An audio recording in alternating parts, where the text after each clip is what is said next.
Hi everybody, so far we've had a look at Blackfish and a couple of other texts and sort of events that we can write about persuasively. But now what we really need to look at is how we use evidence from Blackfish itself along with the other evidence that you've found through your research in order to show why this film is persuasive, why it's important to us. So far you should have written an introduction. You've come up with some of the reasons as to why Blackfish should be important for kids or just for audience. And we've had a look at pathos, ethos and logos. So the three different types of arguments that you can make in a persuasive text. Now, in Blackfish itself, there are three main techniques that we're going to be looking at. There are a lot more, but these are some of the ones that we can use. And these include animation, interviews, and actual footage. And each one of these techniques is used to persuade us to think that keeping these orcas in captivity is a really bad thing and we need to do something about it. So first up, for animation. It is used throughout Blackfish to give the audience an idea of past events that were not filmed. So animations are visual, easy to understand, and allow us to see aspects of the orca's story in an engaging way. If a camera wasn't there at the time, they're able to make an animation which replays or sort of reenacts the event for us. And so visually, it makes the story make more sense than if they were to just tell you what happened. But the orcas had been caught before, and they knew what was going on, and they knew their young ones would be taken from them. So the adults without young went east into a cul-de-sac, and the boats followed them, thinking they were all going that way, while the mothers with babies went north. But the capture teams had aircraft, and they have to come up for air eventually, and when they did, the capture teams alerted the boats and said, oh no, they're going north, the ones with babies. So the boats, the speedboats, caught them there and herded them in. And then they had fishing boats with seine nets that they would stretch across so none could leave, and then they could just pick out the young ones. All right, next up we've got our interviews. Interviews allow an audience to gain first-hand accounts of what happened at the time. Interviews are a form of strong evidence, as they can act almost as witness statements and can provide a range of information from many different viewpoints.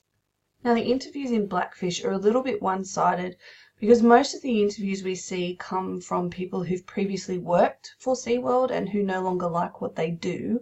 And we don't see many interviews coming from the trainers who still work there, other than when we come to some of the actual footage that we see of them. So interviews are first-hand accounts, and they're really, really strong evidence that persuade us from the point of view of people who were there and who experienced it as to why what is happening to these orcas is a really bad thing. Because the whales in their pools die young, they like to say that all orcas die at 25 or 30 years. 25 to 35 years. 25 to 35 years. They're documented in the wild, living to be about 35 and mid-30s. They tend to live a lot longer in this environment because they have all the veterinary care. And of course that's false. We knew by 1980, after half a dozen years of the research, that they live equivalent to human lifespans. And every other potentially embarrassing fact is twisted and turned and denied one way or another.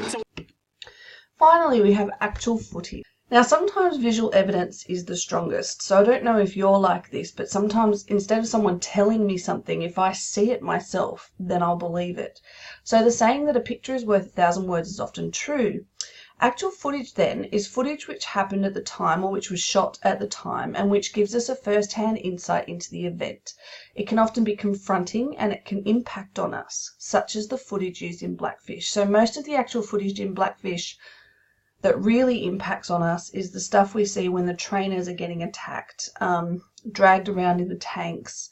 It's actual sort of audio footage that we get. So when we hear the emergency 911 call, for instance, and they describe what's happened to Dawn Brancheau, that's pretty awful stuff. But that's the stuff that really impacts on us, and that's the stuff we remember. We remember what Tillicum did to her because we were able to see some of the footage and we were able to hear what happened.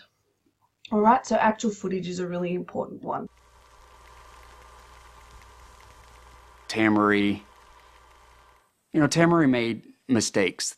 The most important one was interacting with whales without a spotter. So she's putting her foot on orchid, she's taking her foot off.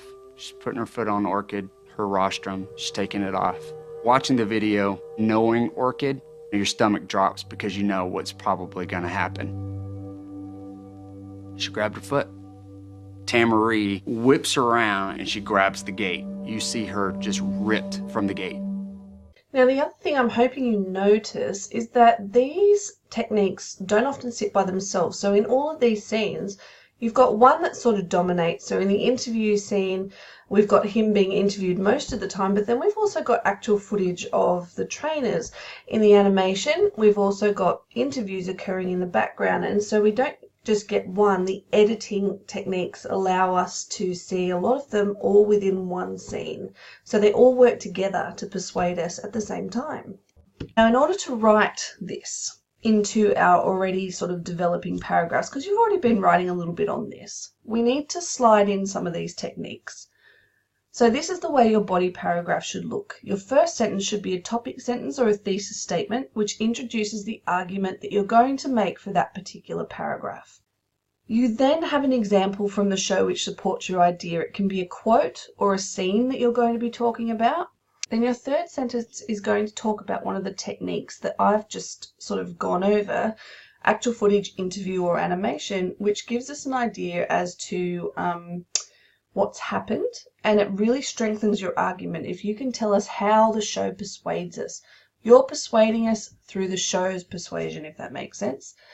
Number 4, you elaborate on the evidence by adding your own argument. Now this could be pathos, ethos, logos, and what do we learn in this part of the film? So the biggest thing here is that you're making an argument to try and turn someone's view or to change their ideas of what Blackfish is and to teach them why it's important. Your final closing sentence for number 5 sums up your argument or can even offer a solution. Okay, so I've written a paragraph for you. It's on the bit of paper that you have. And after you've gone through those paragraphs, I would really like you to give it a go yourself and see if you can work some of these techniques and some of these scenes that I've given you in this video into your own writing. Okay, bye.